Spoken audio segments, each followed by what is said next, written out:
सद्गुरु, क्या आप बता सकते हैं कि जिंदगी का क्या मकसद है? धन्यवाद।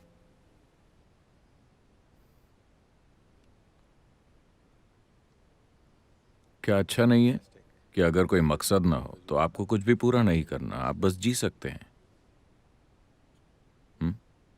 नहीं, पर आपको एक मकसद चाहिए, और कोई आसान सा मकसद नहीं, बल्कि भगवान का दिया हुआ मकसद। ये बहुत खतरनाक है। लोग जो ये सोचते हैं कि भगवान ने उन्हें मकसद दिया है, वो धरती पर तबाही मचा रहे हैं, है कि नहीं? वो सबसे भयानक काम कर रहे हैं, और हमेशा से ऐसा करते आए हैं। क्योंकि जब आपके पास भगवान का दिया हुआ मकसद है, तो आपका मकसद यहाँ की जिंदगी से ज्यादा अहम बन जाता है। नहीं, जिंदगी अहम है। जिंदगी अहम है। जब मैं कहता हूँ जिंदगी, तो मैं आपके परिवार, आपके काम, आप क्या करते हैं, क्या नहीं करते, आपकी पार्टी वगैरह की बात नहीं कर रहा। मैं उसे जिंदगी नहीं कह रहा। ये जिंदगी है ना? जिंदगी आपके अंदर है या आसपास है? जिंदगी का माहौल। आप जिंदगी के माहौल को गलती से जिंदगी समझ रहे हैं। आपका घर, आपका परिवार, आपका ऑफिस, आपकी पार्टी, ये सब जिंदगी का माहौल है, जिंदगी नहीं है, है ना? हाँ या नहीं? आप माहौल को असली चीज समझने की गलती कर रहे हैं। नहीं, जिंदगी अहम है, क्योंकि आप बस इसे ही जानते हैं और कुछ नहीं जानते। क्या आप और कुछ जानते हैं? बाकी सब तो काल्पनिक है ना? बस यही है जो धड़क रही है, जिंदा है, और यही सब कुछ है। तो क्या ये अहम है? ये सबसे ज्यादा अहम है। आप एक व्यक्ति के रूप में नहीं, वो अहम नहीं है, लेकिन आप जीवन के एक हिस्से के रूप में, ये बहुत अहम है, क्योंकि वही हर चीज का आधार है। जब मैं कहता हूं कि वही हर चीज का आधार है, आपके लिए ब्रह्मांड का अस्तित्व है, क्योंकि आप हैं, है ना? हाँ या ना? आपके लिए दुनिया का अस्तित्व है क्योंकि आप हैं, वरना आपके अनुभव में इसका कोई अस्तित्व नहीं होता। इसीलिए हर तरह से ये अहम है। तो इसका क्या मकसद है?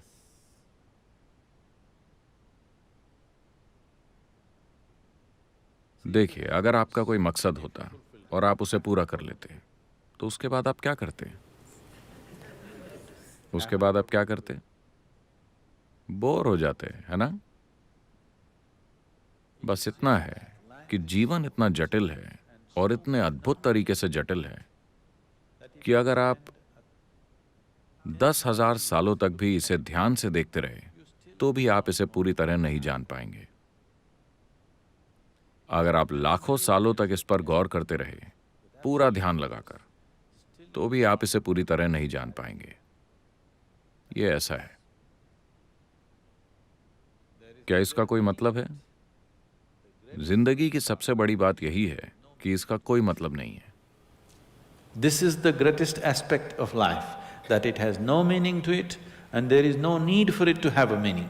और इसे मतलब की जरूरत भी नहीं है। ये आपके दिमाग का छोटापन है कि ये मतलब खोजता है, क्योंकि मानसिक तौर पर आप जिंदगी से जुड़ा हुआ महसूस नहीं करते। अगर आपके पास कोई मकसद या मतलब नहीं है, लोग लगातार ऐसे झूठे मकसद बनाने की कोशिश में लगे हुए हैं। अब वो काफी खुश और अच्छे भले थे, अचानक उनकी शादी हो गई। अब दूसरा इंसान मकसद बन गया, फिर उनके बच्चे हो गए। अब वो एक दूसरे से दुखी हो जाते हैं। अब पूरा मकसद ये है कि मैं इस दुख में रुका हूं बच्चों की वजह से। ये इसी तरह चलता रहता है। ये सारी चीजें आप कर रहे हैं और इन्हें जिंदगी का मकसद मान रहे हैं। और क्या भगवान का दिया हुआ कोई मकसद है? अगर भगवान को पता ही ना हो कि आपका अस्तित्व है, तो नहीं, बाय चांस उन्हें पता ना हो, तो इस विशाल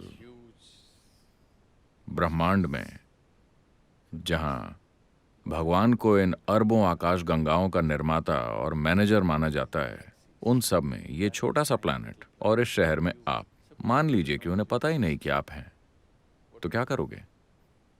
हो सकता है या नहीं? माफ कीजिए, मैं ऐसी बुरी बातें कर रहा हूं, पर यह हो सकता है कि नहीं? क्या होगा अगर उन्हें पता ही ना हो कि आपका अस्तित्व है? क्या होगा अगर आपके लिए उनके पास कोई प्लान ना हो? मान लीजिए कि उनके पास कोई प्लान नहीं है, आपके लिए खास प्लान। ऐसी चीजों में मत फंसिए। बात यह है कि सृष्टि इस तरह से बनाई गई है कि सृष्टि और उसके निर्माता को अलग नहीं किया जा सकता। आप इस सृष्टि का एक हिस्सा हैं और साथ ही सृष्टि का स्रोत आपके अंदर धड़क रहा है। अगर आप जीवन की इस प्रक्रिया पर जरा ध्यान दें, आपको किसी मकसद की जरूरत नहीं पड़ेगी। यह आपको लाखों सालों तक व्यस्त रख सकता है। यहां इतना कुछ हो रहा है, इतना कुछ, मतलब इतनी सारी अविश्वसनीय चीजें अभी यहां हो रही हैं। अगर आप जरूरी ध्यान दें, यह आपको लाखों सालों तक व्यस्त रख सकता है या ज्यादा भी। अभी मकसद की जरूरत इसलिए पड़ रही है क्योंकि आप अपने मानसिक ढांचे में फंसे हुए हैं, अपनी जीवन प्रक्रिया में नहीं, अपने मन में। आपका मानसिक ढांचा उस सीमित जानकारी से काम करता है जो उसने इकट्ठा की है। ये उसी के अंदर घूमता रहता है। और अभी आपके विचार और भावनाएं आपकी जिंदगी से कहीं ज्यादा अहम हो गए हैं, है कि नहीं? तो इसी वजह से आप मकसद ढूंढ रहे हैं, इस जाल से बाहर निकलने के लिए जो आपने अपने लिए खुद बिछाया है। यह जाल आपने खुद बिछाया है। आप आसानी से इससे बाहर आ सकते हैं।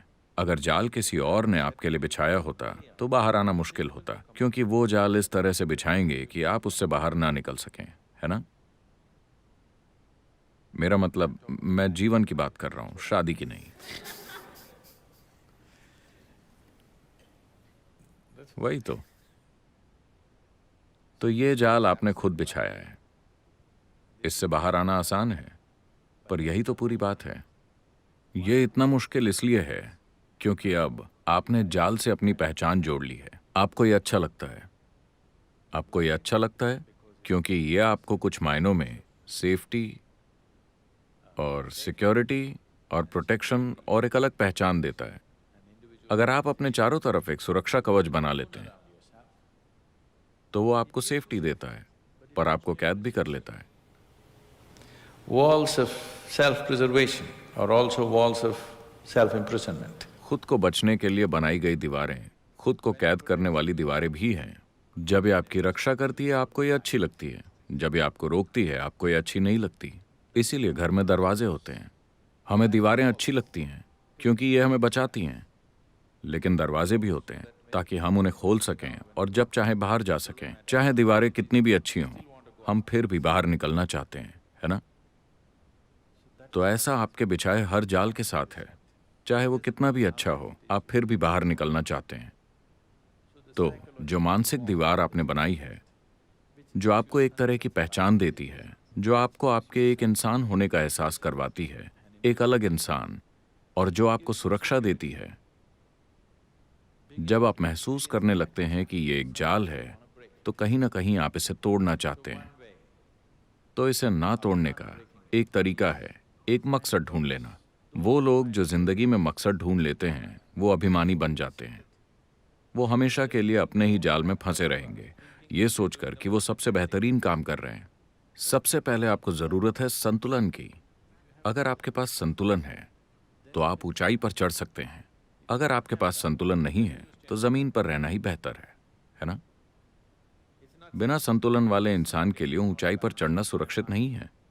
बेहतर होगा कि आप जमीन के करीब ही रहें, चढ़े नहीं। तो सबसे पहले संतुलन बनाना जरूरी है। फिर आप अपना मानसिक ढांचा ढीला कीजिए, तब ये बहुत बढ़िया होगा। अगर आप अपना मानसिक ढांचा ढीला छोड़ रहे हैं बिना संतुलन के, जो आजकल काफी लोग कर रहे हैं, देखिए, क्यों कोई शराब पीना चाहता है या ड्रग्स लेना चाहता है? क्योंकि ये आपके मानसिक ढांचे को ढीला कर देते हैं और आपको एक पल के लिए आजाद महसूस करवाते हैं, लेकिन जरूरी संतुलन के बिना। आपने संतुलन के लिए काम नहीं किया, लेकिन आपको आजादी मिल गई। बिना संतुलन के आजादी तबाही है, अराजकता है ना? तो पहला काम है संतुलन लाने के लिए काम करना। इतना जबरदस्त संतुलन कि अगर आप अपने मानसिक ढांचे को तोड़ते हैं फिर भी आप सहजता से जी सकें। अपने मानसिक ढांचे को तोड़ना एक बहुत ही अहम प्रक्रिया है, क्योंकि ये आपका जाल है, ये आपकी सुरक्षा है, ये आपकी स्थिरता है, लेकिन साथ ही साथ ये आपका जाल भी है, क्योंकि दीवारें बन चुकी हैं, आप सुरक्षित महसूस करते हैं, पर यह आपका जाल भी है। अगर आप अपने जाल को तोड़ते हैं, आप अपनी सुरक्षा भी तोड़ रहे हैं, है ना? आप अपने मकसद को भी तोड़ रहे हैं। आप हर वो चीज तोड़ रहे हैं जो आपके लिए मायने रखती है। तो इसके लिए संतुलन चाहिए। बिना संतुलन के अगर आप इसे तोड़ेंगे तो आप पागल हो जाएंगे। मगर मकसद की खोज मत कीजिए, क्योंकि अगर आप मकसद ढूंढते हैं तो आप पागलपन ढूंढ रहे हैं। अगर आपने मकसद ढूंढ लिया तो आप पक्का पागल हैं। हाँ, अगर आपको लगता है कि आपने जिंदगी में एक मकसद ढूंढ लिया तो आप पक्का पागल हो गए हैं, क्योंकि सिर्फ पागल लोगों के पास ही मकसद होता है, और लोग जिनके पास मकसद होता है वो कई तरीकों से पागल होते हैं। ये चीजें आप खुद अपने मन में बनाते हैं और विश्वास करते हैं कि ये सच है ना? अभी अपने देश के लिए लड़ना मेरा मकसद है। अभी अगर इसकी जरूरत है तो मैं लड़ूंगा, ये जानते हुए कि ये फालतू का खून खराबा है। हाँ, तब आप सिर्फ उस हद तक लड़ेंगे जितने की जरूरत होगी। अगर आपको लगता है कि यही आपका मकसद है तो आप पूरी दुनिया को तबाह करना चाहेंगे सिर्फ अपने फालतू विश्वास की वजह से, है ना? अगर किसी चीज की जरूरत है तो हम करेंगे जी जान लगाकर। इसके अलावा कोई और मकसद नहीं है। There is no other purpose. The purpose of life is to live and to live totally. जिंदगी का मकसद है जीना, और पूरी तरह से जीना। पूरी तरह से जीने का मतलब ये नहीं कि रोज रात को पार्टी करो। पूरी तरह से जीने का मतलब है कि मरने से पहले जिंदगी के हर पहलू को देखा जा चुका है, कुछ भी अनदेखा नहीं रहा।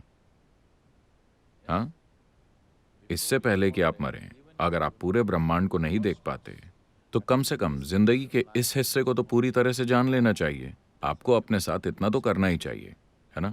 पूरी तरह जीने का मतलब यही है कि आपने इसे पूरी तरह से अनुभव कर लिया, इसके हर आयाम को। आपने कुछ भी बिना देखे नहीं छोड़ा।